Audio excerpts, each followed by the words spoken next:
சமத்துவ மக்கள் கட்சியை பாரதிய ஜனதா கட்சியுடன் இணைத்து என்னுடன் பயணிக்கின்ற சகோதர சகோதரி அனைவரும் ஒருமனதாக இணைந்த பிறகு பேசுகின்ற முதல் மேடை. சொல்லப்போனால் இது என் கன்னி பேச்சு என்றே சொல்லலாம். பாராளுமன்றத்திலும் சட்டமன்றத்திலும் கன்னி பேச்சை பேசிய நான் இன்று இந்த மேடையை பார்க்கும்போது பாரதிய ஜனதா கட்சியின் முன்னோடிகள், இங்கு அமர்ந்திருக்கின்ற மோடியின் ரசிகர்கள், இங்கு அமர்ந்திருக்கின்ற அண்ணாமலை அவர்களின் ரசிகர்கள், உங்களெல்லாம் பார்க்கும்போது பெரும் மகிழ்ச்சி அடைகிறேன். மூன்றாவது முறை பாரத பிரதமராக மோடிஜி அவர்கள் வர வேண்டும் என்று பலரும் இங்கு கருத்துக்கள் பதிவு செய்கிறார்கள். இங்கு இருப்பவர்கள் மட்டும் அந்த கருத்துக்களை பதிவு செய்யவில்லை, தமிழகத்திலும் அந்த கருத்துக்களை பதிவு செய்கிறார்கள், நமது தேசத்திலும் அந்த கருத்தை தான் பதிவு செய்கிறார்கள். அந்த காரணத்தை நாம் புரிந்து கொள்ள வேண்டும். இங்கு பேசிய முன்னோடிகள் தமிழகத்தில் நடக்கின்ற ஆட்சியை பற்றி எல்லாம் சொன்னார்கள். அதை பற்றி ஒரு 50 நாட்கள் பிரச்சாரம் செய்யும் போது தெல்ல தெளிவாக சிறப்பாக ஆழமாக உங்கள் மனதில் பதிவு வைக்க நான் காத்துக் கொண்டிருக்கின்றேன். எடுத்த காரியத்தை முடிக்காமல் என்றும் நான் இருந்ததில்லை. இதை உடனடியாக பத்திரிகையில் போடலாம்.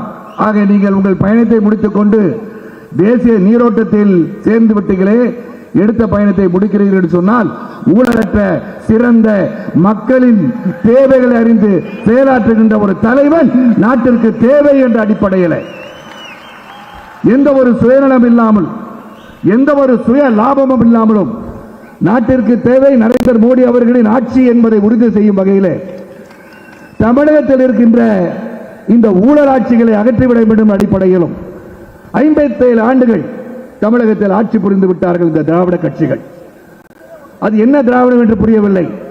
நான் ஒரு சில அதிகாரிகளிடம் பேசிக் கொண்டிருந்தேன். திராவிடத்தை புரிந்து கொள்ளாமல் திராவிடம் திராவிடம் என்றே சொல்லி ஒரு குடும்ப அரசியலும் மன்னர் ஆட்சியும் தான் தமிழகத்தில் நடந்து கொண்டிருக்கிறது.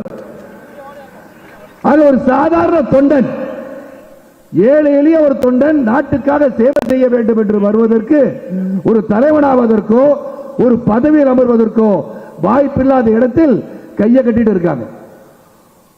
நேரம் அதிகமாக இல்லை. இருந்தாலும் பாரத பிரதமர் மோடிஜி அவர்களை பற்றி நான் நெல்லையில் நடந்த கூட்டத்தில் சொன்னேன். இந்திய அளவில் மட்டுமல்ல, உலக அளவிலே இந்தியனின் பெருமையை ஒரு தலைவன் எடுத்துச் சென்றிருக்கிறான் என்று சொன்னால் அது பிரதமர் மோடிஜி அவர்கள் தான். அவர் வாழ்க்கை வரலாறை தெரியாதவர்கள் பேசிக் கொண்டிருக்கலாம். ஒரு சிறந்த தலைவனை நாம் அடையாளம் காட்ட வேண்டும். ஒரு சிறந்த தலைவனுக்கு உழைப்பு இருக்க வேண்டும், உறுதி இருக்க வேண்டும், நியாயம் இருக்க வேண்டும், தர்மம் இருக்க வேண்டும், செயல்பாடுகள் சிறப்பாக இருக்க வேண்டும். ஆக மோடி அவர்கள் 1979ஆம் ஆண்டு குஜராத் மாநிலத்தில் அருகே உள்ள மச்சு என்ற, தவறாக அதை ப்ரொனன்சியேஷன் மேபி ராங், அந்த ஆற்றின் வெள்ளம் பெருக்கெடுத்து மோர்பி அணை உடைகிறது. மக்கள் தத்தளிக்கிறார்கள், உயிருக்கு போராடுகிறார்கள். அந்த போராட்டத்தில் அந்த தத்தளிக்கும் மக்களை காப்பாற்றுவதில் ஒருவராக இருந்தது யார்? அந்த 1000 பேர் அங்கு பணிபுரிந்த அந்த மக்களை காப்பாற்றுகிற அந்த இடத்தில் இருந்தது யார்? நமது பாரத தலைவராக, பாரதத்தின் பிரதமராக இருக்கின்ற மோடிஜி அவர்கள் அங்கு மக்களை காப்பாற்ற 29 வயதில் இறங்கியிருக்கிறார். ஆக சிந்தித்து பார்க்க வேண்டும். அவருடைய பயணம் நீண்ட நெடிய ஒரு பயணம். உழைப்பின் சிகரமாக ஒரு சாதாரண குடும்பத்தில் பிறந்து, ஒரு ஏழை குடும்பத்தில் பிறந்து, ஒரு தனிமனிதன் இந்த நாட்டின் சேவை செய்யும் போது, உழைக்கும் போது உயர முடியும் என்பதற்கு எடுத்துக்காட்டு மோடிஜி அவர்கள். ஆக இங்கு யாராலும் முடியுமா? இது திராவிட கட்சியை பார்த்தீங்கன்னா, ஒரு பேச்சாளர் திராவிட முன்னேற்ற கழகத்தில் நான் இணைந்திருக்க காலத்திலே பார்த்தேன். அண்ணா ரொம்ப டயர்டா இருக்குண்ணே எனக்கு. என்னண்ணே அப்படின்னா, என்ன ஒருத்தருக்கு எந்திரிக்கிறானே, வரிசையா இவர் வர தலைவரா, சின்னவர் வர, ஐயோ குட்டி வர, ஐயோ எந்திரிச்சு என்னால் முடியலண்ணே, போயிடலான் இருக்கேன்னு சொன்னார். ஆக தொடர்ந்து குடும்ப அரசியல். இது ஏரணத்துக்காக சொல்லவில்லை. 52 ஆண்டுகள் நம்மள மூல செலவு செஞ்சு வச்சிருக்காங்க தமிழகத்திலே. இப்படிதான் போகணும், இதுதான் நியாயம். இவங்களை கை கட்டி நிக்கிறோம். ஒரு மந்திரி மகன் தான் மந்திரியாவா, அந்த மந்திரியோட பேரன் தான் மந்திரியாவா. மந்திரியாவதற்கு பதவி இருக்கட்டும், சிறப்பாக செயல்பட கற்றுக் கொள்ளுங்கள். சொன்னதை செய்யுங்க. இங்கெல்லாம் முன்னாடியெல்லாம் பேசுறாங்க, மகளிரை சார்ந்தவங்க பேசுகிறார்கள். விதவைகள் அதிகமாக இருக்கின்ற தமிழகத்தை பாருங்கள் அப்படின்னு கூறுகிறார்கள் அன்பு சகோதரி கனிமொழி அவர்கள். கனிவான வார்த்தை. ஆனா அது வந்து நடந்துச்சா உங்களுக்கு தெரியும். இதை பத்தி நிறைய பேச வேண்டியது.